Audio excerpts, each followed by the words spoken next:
Hello everyone, Christmas is here, and once again it's time to reflect with gratitude at the journey we've walked this year. Let us be thankful and humbly appreciate that we have come this far.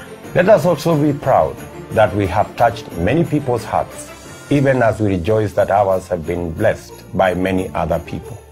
We are reminded that the first Christmas occurred amid great hardship at a time of tremendous suffering for our Lord's family and all the people of that land.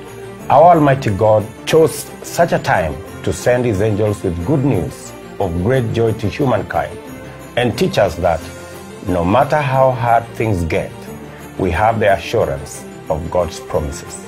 If we believe, His divine light and grace shall reach us and cast away darkness, sorrow, and despair. This is how grace found a carpenter hustling in Nazareth and bestowed on him the divine honor of parenting the Savior of all humankind.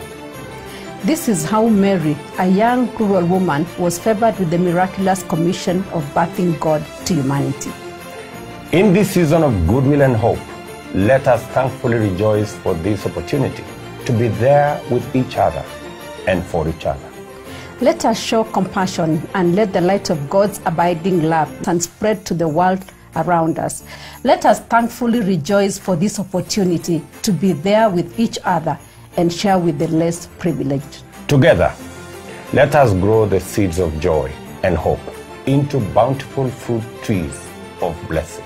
In these testing times, let us stand affirmed in the faith that our destiny is forged by our actions and that the love we have for one another fills each coming day with great hope.